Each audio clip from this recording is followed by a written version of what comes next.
Today is Thursday, August 29th. We are now live with the latest in the crypto world. It's 9:30 a.m. in New York City, 2:30 p.m. in London, 10:30 p.m. in Tokyo, and 3:30 p.m. here in Malta. Jason Fernandez and Kevin Mirko will share their expert opinions on today's show. But first, let's see where the markets stand. The cryptocurrency index, CCI 30, has plummeted below the 3,100 point level.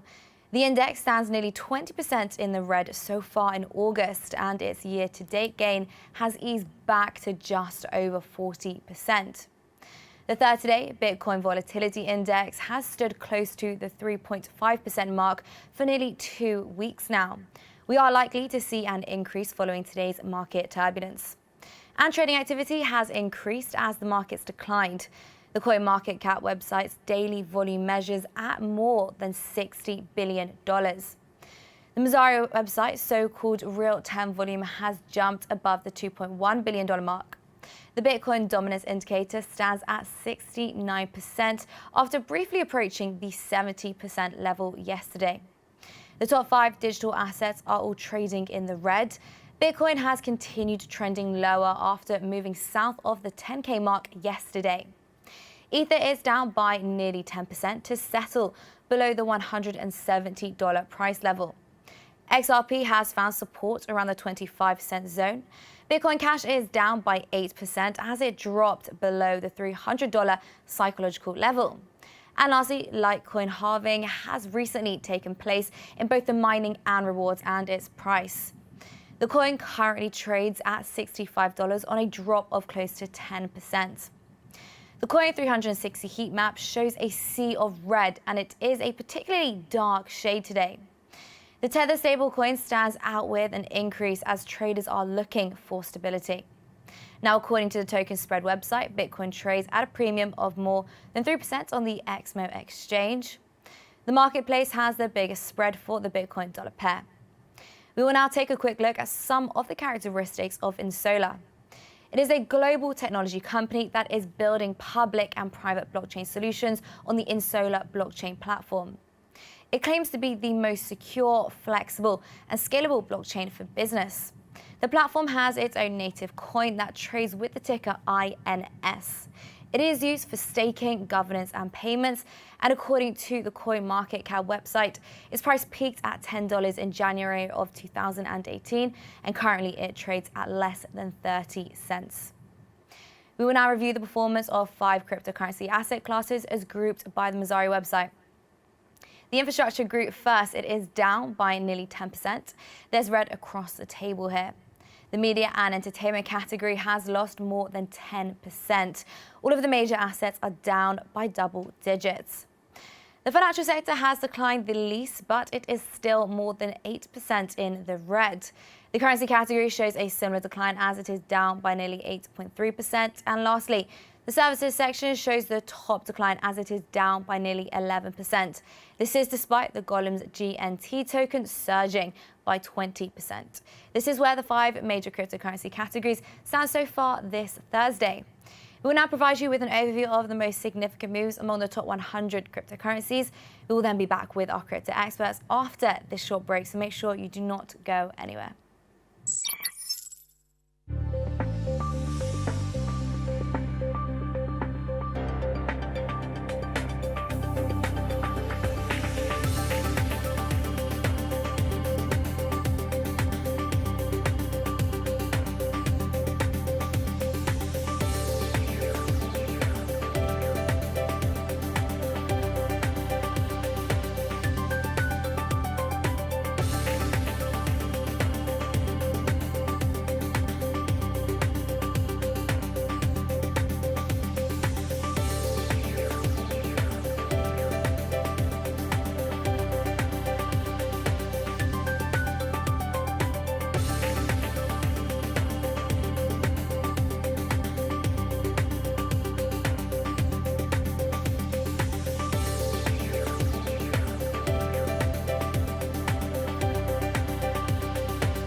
180 different countries all around the world, which makes us grow in like a sphere. We are stronger than ever. Have these questions answered without disclosing anything. AI field is mostly controlled by a few large corporations. Much busier, bigger than ever. In the mid-2020s. I do think that will come. We should kind of keep in mind that we want the world to be a better place. $15 billion a day. This is incredible. People find a way to create infrastructure. I think knowledge is one of the most important things in the world. We laid the foundation for the distributed trust model that Satoshi builds on. It does come with some risks, but at the same time, I think it's an opportunity for countries. Individuals miss the boat on a market, they miss the boat. When the institutions miss the boat, they bring the boat back. This is BLOXLIVE TV.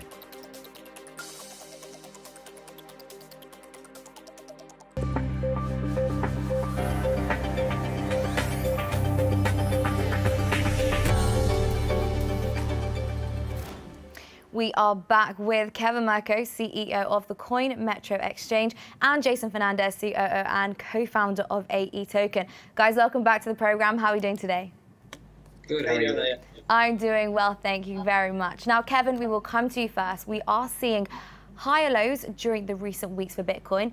This seemed to be optimistic, but the price has now actually moved south of that key 10K psychological level. This is also extremely approximately the level where it was trading about a month ago now, in the end of July. So what is your take on these most recent market moves? Well, I think we go back and forth with this a lot on this show, and I think even a lot of guys that try to analyze these markets go back and forth over kind of these same quotations. What I would say is that welcome to maturing markets. So most mature markets, as more liquidity comes into a market, as more people are trading that market, markets become more stagnant. They lose their volatility. And they inherently try to find legitimate price points. So price discovery becomes something where different individual players in the market, whether those be large-scale traders, whether those be institutions, whether those be individuals, try to find really what the asset is actually worth. And I think that's been happening. Well, that's been happening since the beginning of Bitcoin. And obviously, we've seen a lot of market push one side or the other based on hype, based on whatever, crypto Twitter, who knows? But there's been things that have elevated or deflated Bitcoin price over time. We started to see when futures came into the market that futures were probably one of the causes for Bitcoin to fall from its all-time highs. We're now seeing lots of reports about physically settled futures coming, and lots of things from Bakkt and from other companies. So I think right now there's a lot of larger traders, whether those be institutions or whether those be individuals, that are waiting for a catalyst. They're waiting to see something that inherently tells them that price should go higher or lower. I think most traders believe, because of scarcity, because of the fact there's only going to be 21 million of these things, talking about Bitcoin, that price will go higher. But at this point, the market's getting more mature in the fact that it doesn't move higher just on the fact that, well, it should be higher because of this or that. It's waiting for the catalyst. And I think part of this news from Bakkt, September 23rd, this date that's been floating around, other things that not only that, but the whole macroeconomic model, how it looks now with the trade war in China, with many different things that are going on in the world, people are waiting for a catalyst. They're waiting for a reason to buy. And until that reason comes, I think we're going to be playing around this 10,000 level for some time. Once that reason comes, whether that reason is to sell it or short it, or sorry, buy it or short it, well, we'll see. But I think we're waiting for a catalyst. The market is basically waiting on its hands, waiting for a reason to move. Okay, so definitely signs of a maturing market there. And, you talk about waiting for this catalyst. I guess, we'll have to see what happens in September. You mentioned that September 23rd date with regards to Bakkt. So we'll have to just see what happens. Jason, what are your thoughts on these recent moves? Do you think people are also waiting for a catalyst to buy, to sell? Yeah, I think so. I mean, look, the drop is obviously not ideal. I've heard rumors that this is related to China's plan for their own sort of Bitcoin rival, and so there are rumors that basically that this could signal that basically China is planning on cracking down on Bitcoin and other cryptocurrencies. But I don't think that that's what it is, because I think we've seen the drop across various cryptocurrencies, and that including Ethereum, XRP, Litecoin, and all these cryptocurrencies have very distinct use cases, and they all dropped at the same time. Also, Bitcoin lost something like $600 in a span of something like 30 minutes. So that indicates to me that this is more of an aberration or some sort of price discovery than any sort of fundamental problem, because we haven't really seen any fundamental issues that would cause a drop, certainly not to this extent. And all the fundamental indicators for Bitcoin are good. So to me, it would just be some sort of price discovery. And I think we're going to probably, even if it pops back up to 10,000 or let's say just under 10,000 or somewhere in that area, as Kevin said, we are going to be floating back and forth in that area until there's a catalyst either to push it forward or push it back downward, something more specific than this. So really just waiting for that catalyst there. And we've obviously mentioned Bakkt, and we will probably hear plenty more about Bakkt ahead of their launch in September. A tweet actually revealed yesterday, though, that their warehouse will begin offering secure storage of customer Bitcoins next week. So, Kevin, we will come back to you. This is to prepare for the launch of Bakkt Bitcoin daily and monthly futures. Is this a signal that the platform will be launched on September 23rd? We've spoken about these delays, so is this a signal that actually, no, it will happen then? I don't think so. I mean, it's a signal that they're moving forward, which obviously is a good sign for them. They're going to be doing physical delivery of these futures, right? So currently, right now, with CBOE and previously with the CME, we were talking about cash delivered futures. That means that simply when you cashed out, you didn't receive a Bitcoin, you received a cash equivalent, which generally means that they didn't necessarily have to have hordes and hordes of Bitcoin on deposit for them to be able to actually deliver, right? In markets, we have something called DVP, and that's delivery versus payment.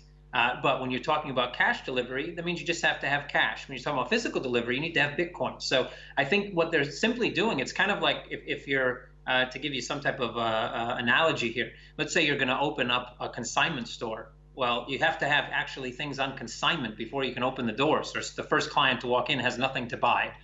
So basically making sure that they're bringing in clients' money on custody. They're basically creating reserves. They're creating reserves that are going to help them, allow them to actually make sure that they can physically deliver on all the underlying contracts. So I think that it shows that they're moving forward, that generally speaking, they're on track to get to a point where they're going to launch their main business. That doesn't necessarily mean it's going to happen on September 23rd. That's the date that's floating around right now. Like you've said, Leah, we've seen many dates come and go. And that's not to say something so bad towards Bakkt. Everybody that's run a business, I'm telling you, has thrown out dates that haven't come to fruition, especially when you deal with a regulated product, right? You can estimate all you want, but if the regulator comes in and has something to say, well, you're stuck. So the 23rd, nope, doesn't confirm that date, but it definitely confirms that they are looking to launch and they're getting closer to a launch date. That's for sure. Okay, well, I guess that's positive news because I think we've been talking about this and talking about it so much on the program. And like you say, if a regulator comes in, then I guess that date will be pushed back if they're not happy. So, Jason, do you think, yes, this means they're moving forward with regards to that launch, but September 23rd isn't necessarily locked in? Yeah, absolutely. I agree with Kevin. Essentially, they've announced that they're launching September 23rd. We do know that essentially setting up, figuring out the whole custody and secure storage of Bitcoin is one of the prerequisites to that. I don't know what their internal schedule is, but clearly one has to happen before the other. So they are certainly on track to, at least they're making forward progress. We know that based on the fact that they're planning on starting, secure storage next week. As Kevin pointed out, it is really interesting. This Bakkt particularly would influence the market because of the whole fact that they're allowing for physical settlement of Bitcoin, which means obviously they have to have that Bitcoin on hand. So that's going to end up moving the market, which has been why pretty much everybody's been excited for Bakkt so far. So far, they're supposed to be launching September 23rd. Hopefully, nothing comes in that will push that date back.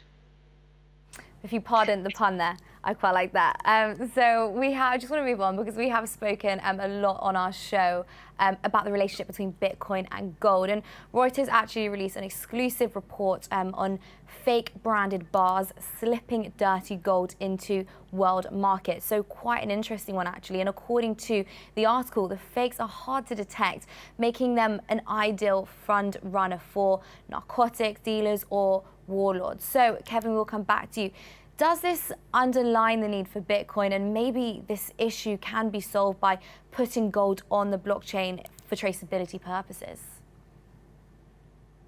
Well, I think this is one of those things where, I mean, theoretically, I guess blockchain as a database can be used to somewhat solve lots of problems in the world. But the problem with, let's say, even blockchain, any type of database, is that no matter how immutable and how transparent your database structure is, if you put garbage in, garbage comes out, which means you need to control how the data actually gets into that database structure initially. Because if it, like I said, if it's fake data, it's going to be fake data regardless. It'll just be immutable and transparent fake data, which doesn't really help you in the end. So when we talk about the gold here, what's interesting is that I think when a lot of people hear fake gold or whatever, they assume it's counterfeit gold, i.e., that it's not gold. It's like gold-plated iron or something like that. And that isn't the case here. This is legitimate, real gold.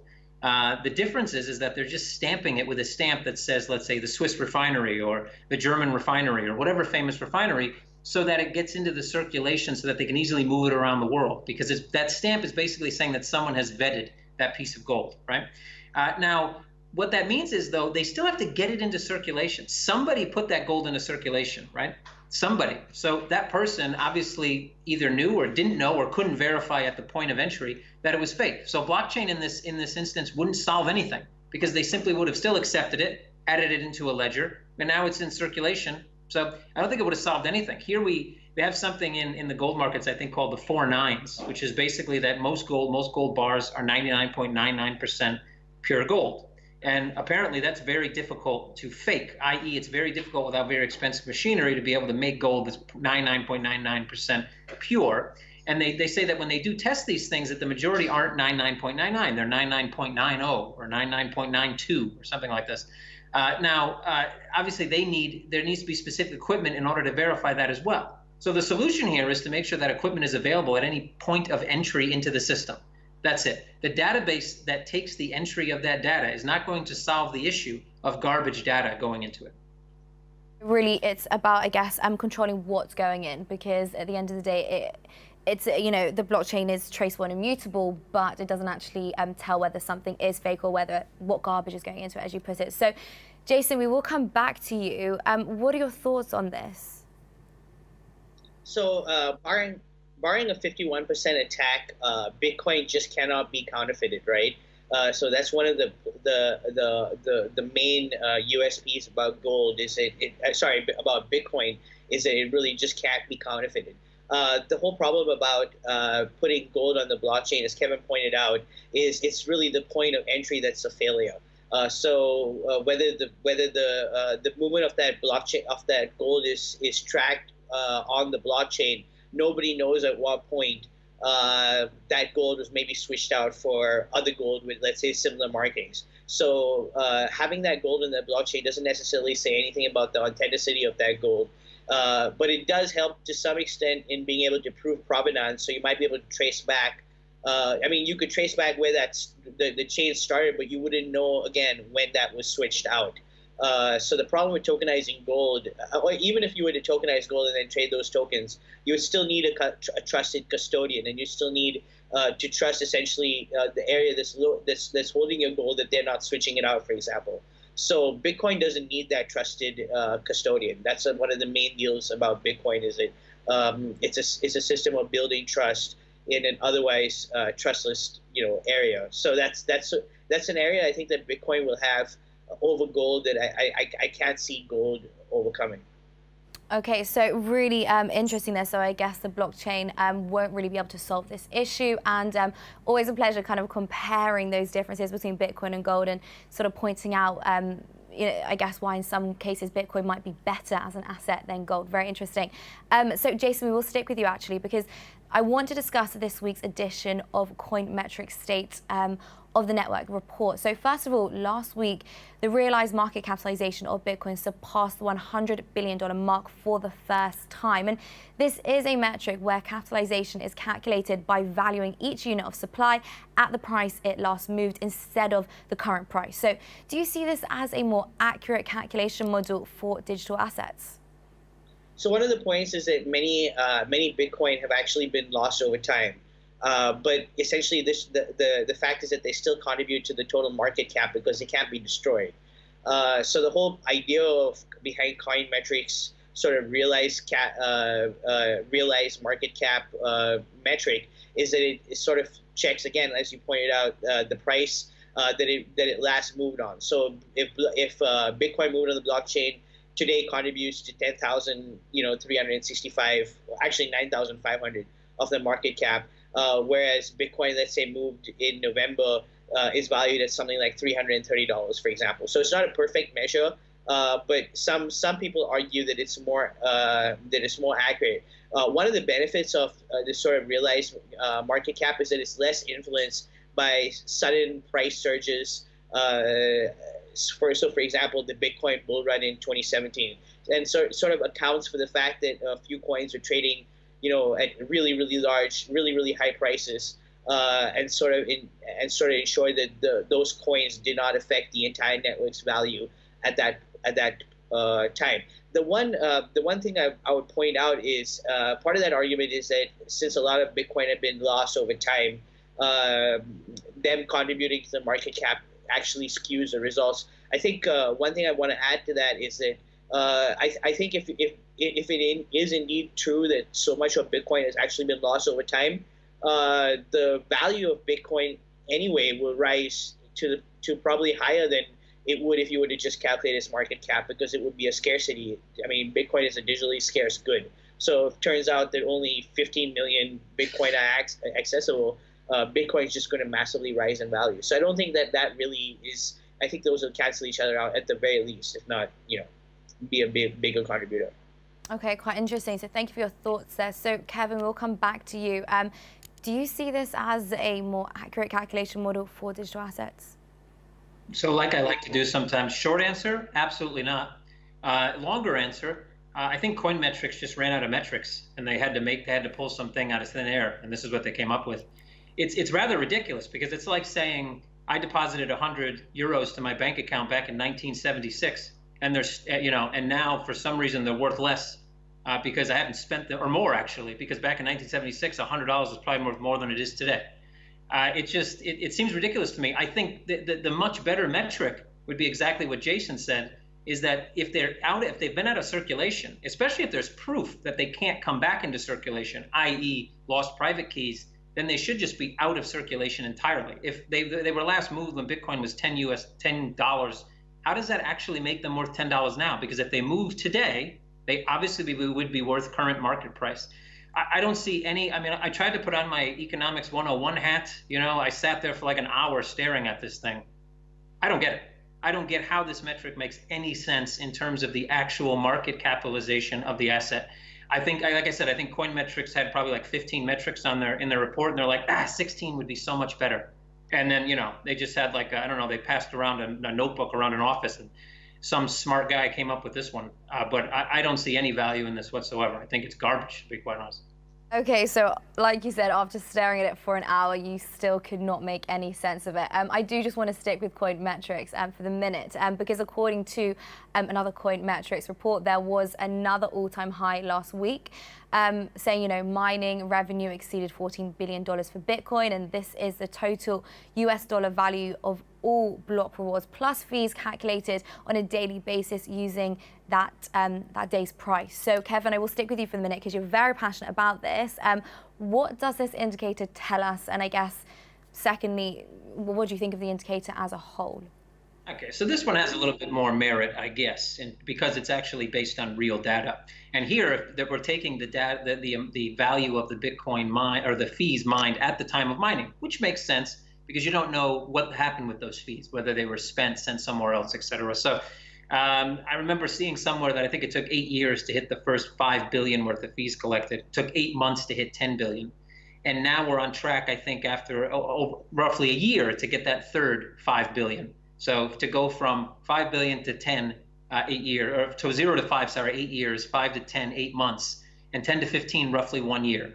So I think the metric that really needs to be analyzed there is we actually slowing down in terms of, now it comes with a grain of salt, because obviously during 2017 mining rewards were much higher. So that obviously probably accounts for most of the slowdown per se. So now the question is, so I think it's an interesting metric. It shows that obviously we've had exponential growth. It took us 8 years to get to a certain point. Now, obviously, the value of Bitcoin has increased dramatically, as have the fees. So you can also take that with a grain of salt, but it shows that there's obviously exponential interest in mining and exponential interest in the growth of Bitcoin. So that's a nice metric to have. Now, what can we do with this metric? I don't know. I don't really know, to be honest. I mean, I look at it, I think the thing about big data, and big data is definitely a huge business now. Big data wasn't such a big business 10 years ago. In fact, we didn't even really have big data 10 years ago. We just had data. Now we have big data. Maybe in 10 years, we're going to have gigantic data. I don't know what they're going to call it. But big data tends to, you can take any slice of data and manipulate it in a way to show any scenario you want. Data that might be good for one person might be bad for another. Some data can be marketed one way and be marketed another way by a different entity, and both of the times it works. The point is it's very manipulable. And here, I think that this data, people may look at that and say, well, the faster that the mining rewards go, the higher the mining rewards go, Bitcoin price should follow. Maybe somebody pulls that out of that grain of sand out of that mountain. I don't know. But to me, I think if you're a trader, this is almost useless data.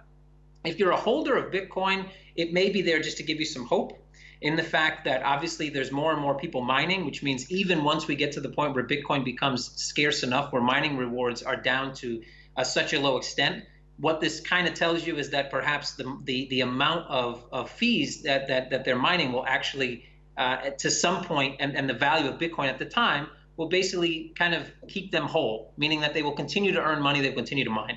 But as far as any type of real, let's say, how to monetize this data in terms of, if you're working in this industry, I don't know. I'm lost, to be honest. Kevin, always a pleasure having your opinion on our program. Jason, we'll just finish with you. Just finally, your thoughts. We're slightly pushed for time here. So essentially, while the Bitcoin mining hash rate so essentially what does this indicator tell us? It tells us that while the Bitcoin mining hash rate has been rising, making mining sort of less profitable, miners are still earning more than ever, essentially. So we've seen like the hash rate explode since the end of 2017 when sort of Bitcoin went on this wild bull run, in 2018, to the extent that we can call it a bull run. So at the start of 2018, it was 15 exahashes per second. In 2018, it peaked at 60 exahashes per second, sort of in September, and sort of in recent months, the hash rate has reached new all-time highs. So, basically, while the hash rate has risen, their revenue has also risen at a higher rate. So while miners aren't soaking in all of those 14 billion in revenue, they are sort of making a pretty decent profit off of that. The only sort of thing to watch out for is if the hash rate continues to grow, but the price starts to struggle or struggles like it's doing now. That could be a threat, because if they don't grow in sync, that could cause some problems. Kevin, Jason, as always, such a pleasure. Thank you so much for coming on the program, and we'll catch up with you on the next show. Thank you so much. Thank you. Cheers. Now, before we sign off, I do have a last-minute update from our editorial staff regarding the crypto market. Crypto markets remain in the red, and the total market capitalization stands just slightly north of the $245 billion mark. Trading activity has increased, and the CoinMarketCap website's daily volume is approaching the $67 billion level. Golem has given up some of the gains, but it remains in the green by double digits. Agretia has surged recently, and this digital asset is now the most bullish of the top 100 digital assets. Well, that is all for this Thursday's Crypto Now live show. We thank Kevin Mirko and Jason Fernandez for their expert analysis. We thank the audience for joining us and invite you all to accompany us every weekday at the same time.